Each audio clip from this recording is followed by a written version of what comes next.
시청자 여러분께 문안 인사드립니다. 현월TV 윤목사입니다. 이 시간 기독교 핵심 길라잡이 시간 갖겠습니다. 기도에 관하여 공부를 우리가 시작을 했습니다. 오늘 세 번째 시간인데요.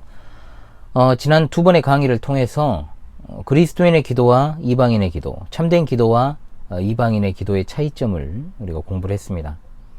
첫 번째 시간에는 한국교회의 기도의 어떤 특징들, 이런 것들을 분별하는 시간을 가졌고, 지난 시간에는 이제 참된 기도와 이방인의 기도의 차이점에 대해서 공부를 했습니다.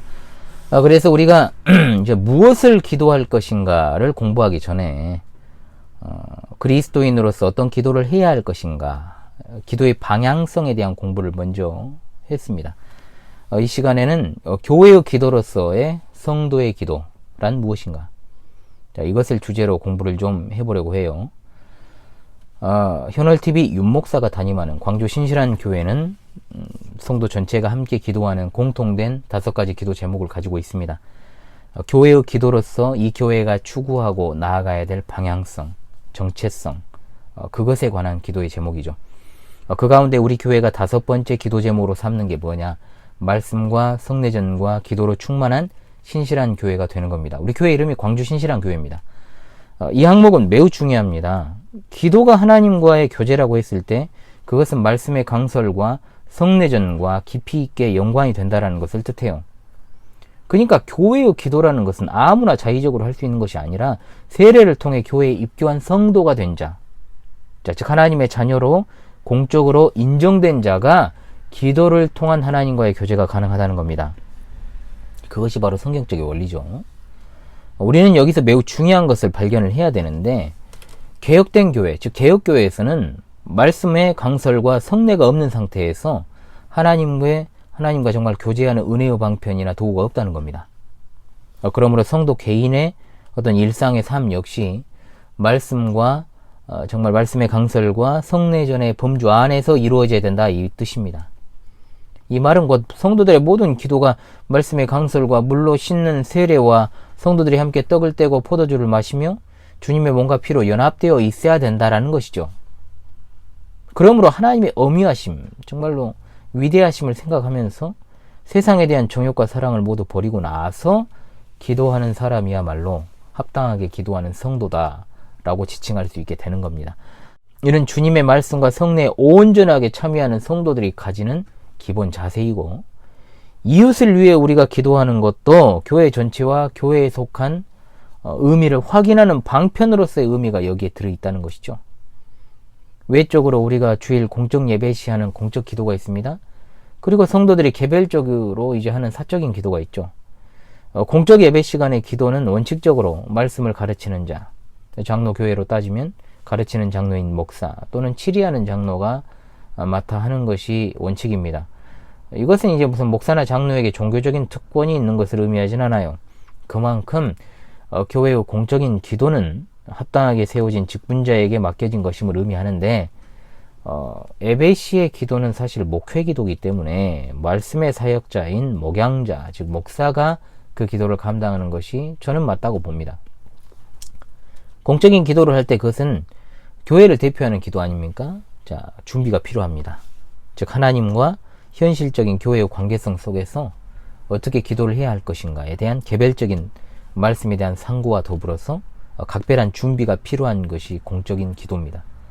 공적 예배에서 대표 기도를 하기 위해서 하나님 앞에 서는 사람은 일단 먼저 겸손하게 전적으로 하나님께만 영광을 돌리면서 자기의 영광을 구하지 아니하고 자기 스스로의 가치를 전혀 생각하면 안 되는 겁니다.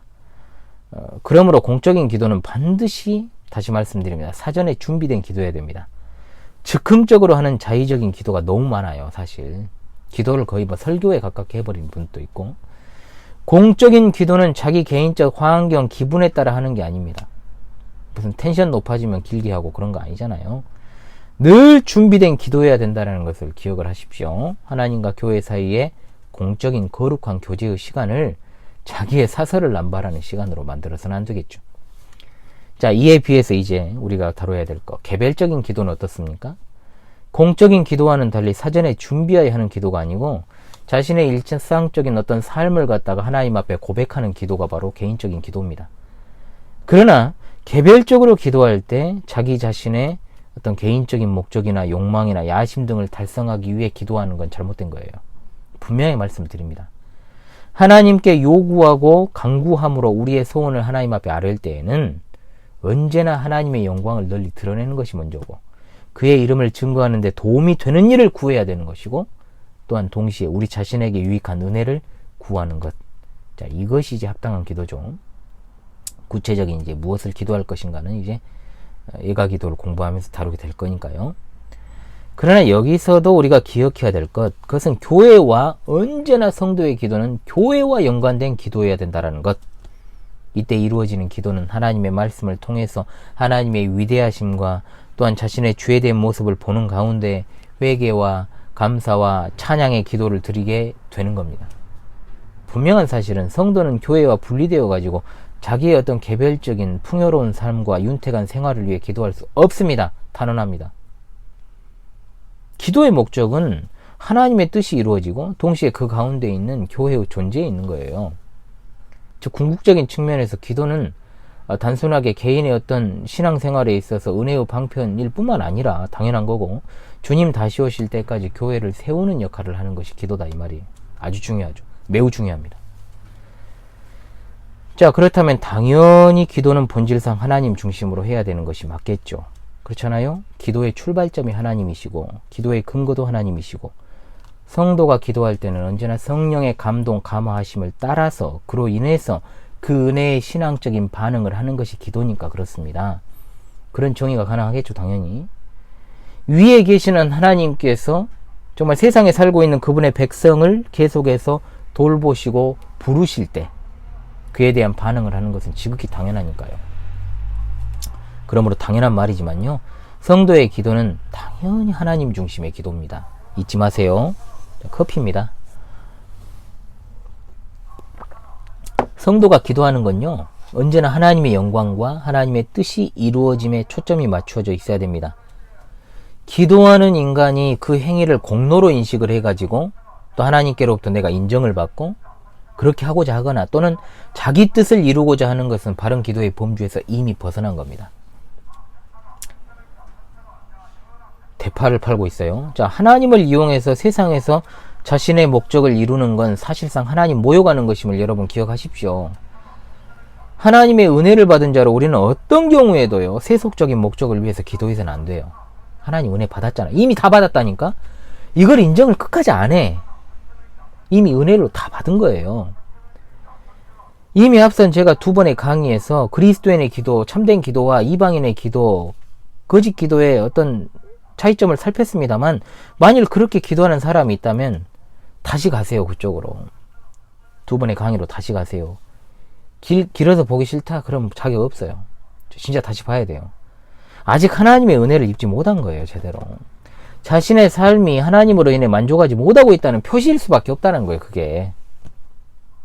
그토록 노래할 때는 주님 한 분만으로 나는 만족해, 나 주님의 기쁨 되기 원하네, 하나님의 은혜로 족합니다, 이런 소리 해놓고 기도의 내용을 보면 아주 그냥 불만족, 아주 그냥 어마어마하게 욕구 불만족이 차가지고 기도하는 것 같아. 이게 정말로 이게 그렇지 않습니까? 그러므로 기도라는 것은 성도와 하나님 사이의 친밀한 대화라는 거, 이게 진짜 교과서에 나오는 이야기가 아니고요, 교제라는 거.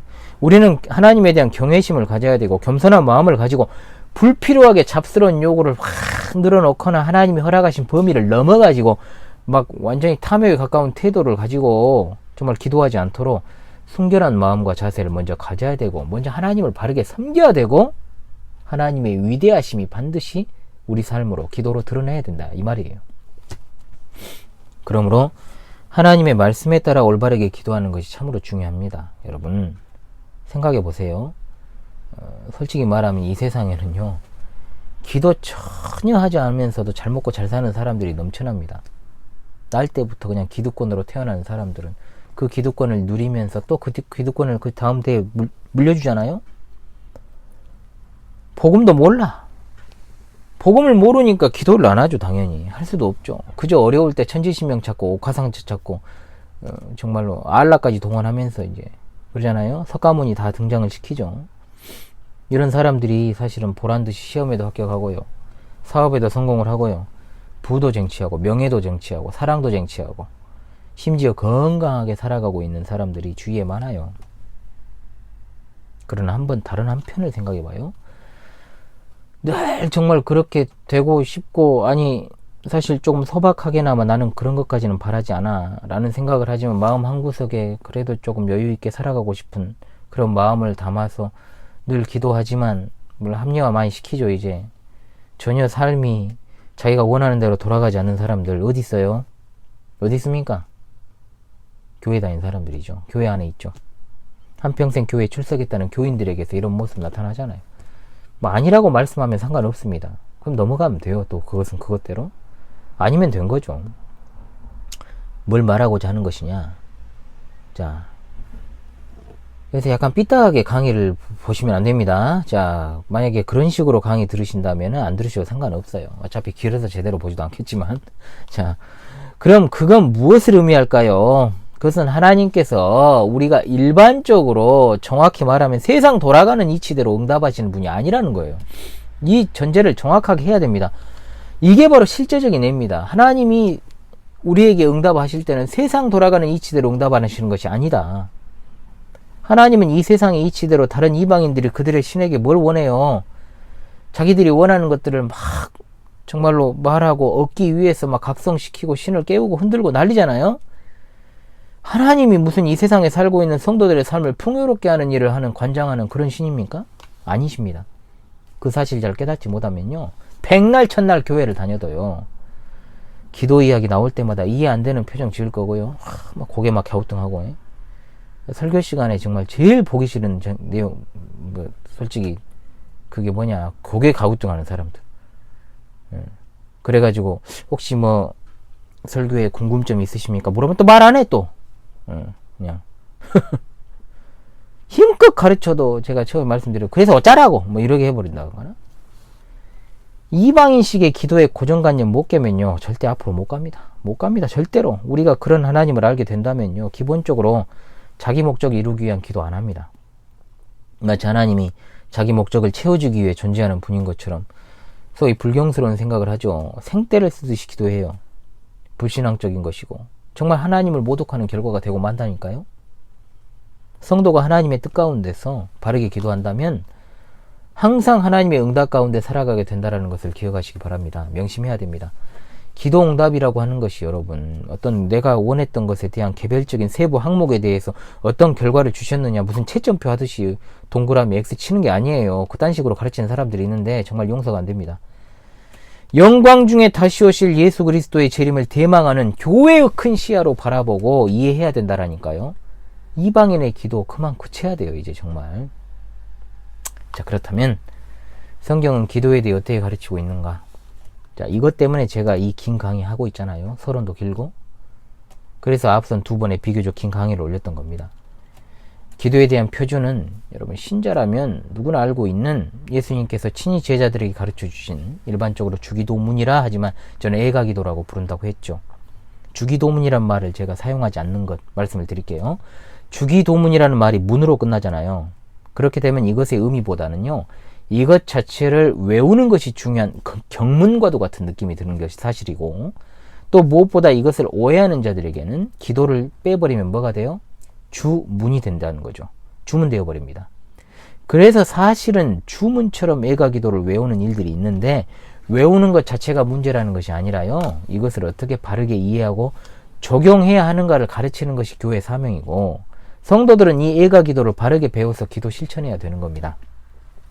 성도들이 주문처럼 외우라고 주신 말씀이 아니라는 것만 기억하십시다. 자, 애가기도는 하나님께서 우리에게 우리 기도에 있어서의 넘지 말아야 될 선이 있다. 경계를 정확히 지정해 주신 거예요. 기도의 경계. 얼마나 감사해요, 여러분. 예수님이 가르치신 기도의 범위를 넘어가지고 하나님께 구하는 자들은 가장 뛰어난 지혜를 가지신 하나님의 뜻에 무언가를 첨가하려는 것과 같은 겁니다. 그런 자세는 하나님께 대한 모독이 돼요. 진짜로. 또한 하나님이 주신 범위 안에 머물러 있지 않고 자기 욕망에 사로잡히는 어떤 불신앙적인 태도로 기도한다면 사실 안 하느니만 못할 수 있어요. 즉 진정한 응답을 받기가 어렵다는 거죠. 우리는 애가 기도에 포함된 것 외에는 아무것도 구하거나 기대하지 않는다는 자세로 기도를 배워야 됩니다. 그리고 해야 됩니다. 자, 마태복음과 누가복음에 나오는 애가 기도를 통해서 한번 좀 살펴보려고 합니다. 특히 누가복음을 중심으로 좀 살펴볼 텐데요. 제가 지난번 강의에서도 말씀을 드렸던 11장 가운데서 1절에서 4절의 말씀이 바로 애가 기도라고 부르는 내용입니다. 자, 누가복음은 기도를 매우 강조를 하고 있어요. 누가복음 자체가 그래요. 주제가. 이 내용은 마태복음에서 산상수훈의 일부로 기록되어 있는 내용입니다. 그 부분에서는 주님께서 외식하는 자, 즉 이방인의 기도하는 태도와 구별되는 성도의 바른 기도의 자세를 교훈하는 것에서 그 맥락에서 주신 것이고, 누가복음에서는 제자들의 요청에 의해서 주님께서 이제 유대 사역하시는 가운데서 가르치신 것으로 우리가 보고 있어요. 그래서 이 기도를 가르치시기 위해 11장뿐만 아니라 18장에서도 기도와 관련한 내용을 제자들에게 가르치신 겁니다. 자, 2절부터 구체적으로 예수님의 가르침이 이제 시작이 됩니다. 자, 예수께서 이르시되 너희는 기도할 때 이렇게 하라. 어떻게 하라 그랬습니까? 아버지여, 아버지여, 아버지여라고 불러야 된다는 거예요. 아버지. 이미 지난 시간에 이 부분 공부했습니다. 기도는 어떤 측면이 중요하다? 관계적인 측면이 중요하다. 우리의 기도를 들으시는 분과 우리의 관계가 어떠한가? 어떤 관계다? 아버지와 자녀의 관계입니다. 아버지와 자녀의 관계.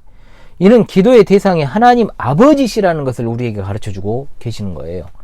여기엔 하늘에 계신 우리들이라는 말이 생략되어 있죠. 하늘에 계신 우리들이 아버지여 라고 되어 있는데, 우리는 지금 하나님께 아버지라는 말을 붙이는 것에 있어서 정말 스스럼 없잖아요. 아주 익숙하죠. 정말로. 그러나 구약 성도들, 특히 개개인에게 있어서 이스라엘 민족의 아버지라는 개념은 있어도 개인적으로 하나님을 아버지라고 친근하게 부른 경우는 없어요. 거의 없어요. 따라서 예수님이 하나님을 아버지라고 부르신 것은 성부와 성자 사이가 특별하고 독특한 사이라는 것을 나타내는 것이지만, 그의 제자들에게도 하나님을 하늘에 계신 우리들의 아버지라고 부르라고 가르치신 것은 그야말로 이것은 그 당시로서는 엄청나게 파격적인 가르침이었다는 것을 기억해야 됩니다. 우리가 하나님을 아버지라고 부를 수 있는 유일한 근거는 바로 예수 그리스도 때문에 하나님은 우리의 아버지가 되심을 기억하시기 바랍니다. 영접하는 자, 곧 그 이름을 믿는 자들에게는 하나님의 자녀가 되는 권세를 주셨습니다. 아멘. 자, 우리는 예수 그리스도로 말미암아 하나님을 담대하게 아버지라고 부를 수 있게 된 거예요. 이것이 바로 우리의 정체성이고 이것이 바로 하나님과의 관계입니다. 우리 하나님, 우리 아버지. 목사님, 내가 기도하는데 나의 아버지가 아니고 왜 우리 하나님 아버지예요? 우리 아버지입니까? 라고 생각할 수 있어야 되잖아요, 사실은.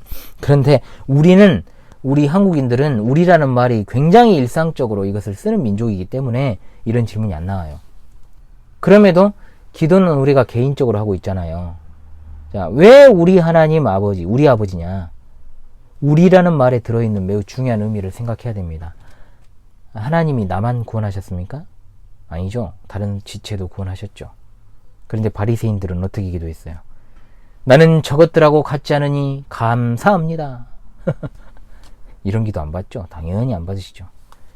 교회는 자기중심적이고 자기 개성이 강한 사람들이 모여있는 공동체 아닙니다. 인간 공동체가 아니에요. 그런 사람들이 모인 곳이 지금 되어버렸어요, 교회가. 그러니까 오늘날 교회 안에 분란과 분쟁이 끊어지지가 않는 거예요.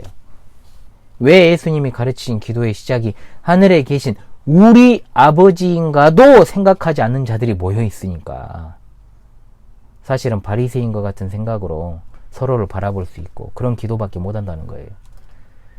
교회 지체인 우리, 그리고 나는 다른 지체의 부족함과 연약함이 나의 부족함과 연약함이다. 교회의 부족함과 연약함이다 라는 생각을 해야 됩니다. 역으로 생각합시다. 저 사람의 행복과 기쁨이 나의 행복과 기쁨이 돼야 됩니다. 교회의 기쁨과 행복이 돼야 한다는 거예요. 교회 내 이기주의와 시기가 얼마나 위험한 것입니까? 야곱 가정에 일어난 분란으로부터 우리가 배울 수 있게 되는 거예요. 그 우리 아버지이신 분이 어디 계십니까? 하늘에 계십니다. 하늘에. 이 말씀을 공간적으로 이해하지 마십시오. 하나님이 이것은 우리가 근본적으로 다른 분이시다라는 것을 의미하는 거예요. 우리가 사실 하늘하면 위를 쳐다보지 하늘 아래를 보진 않죠. 하늘 했는데 아래 보면은요 병원 가야 되죠. 하나님은 창조주이시고 구원자로서 통치하십니다. 하나님이 하늘에 계신다라는 것은 어디에나 계신다는 뜻이고, 즉 이제 무소부지하신 분이시라는 뜻. 전지전능하시다라는 의미. 어떤 이방 종교에도 자기들의 신을 하늘에 계신 우리 아버지라고 부르는 종교 없어요. 여러분, 창조주이신 우리 하나님이 우리에게 찾아오신 그 위대하고 놀라운 신비를 어찌 우리가 헤아리겠습니까? 그렇잖아요. 하늘에 계신 우리 아버지의 담긴 뜻을 여러분 잘 기억하시면서요. 자, 늘 기도할 때 정말 습관처럼 하늘에 계신 우리 아버지를 부르며 그 의미를 생각하며 기도하십시오. 우리에게 필요한 것을 다 아시는 하나님 아버지께 우리의 영혼과 우리의 육신에 필요한 모든 것들을 아뢰시고 받고 또 하나님을 사랑하고 늘 찬송하는 것으로 열매를 맺으시는 여러분 되시길 바랍니다. 다음 시간에 2개의 강구로 이루어진 일가 기도의 첫 번째 강구부터 이제 공부를 하도록 하겠습니다. 지금까지 현울TV 윤목사였습니다. 감사합니다.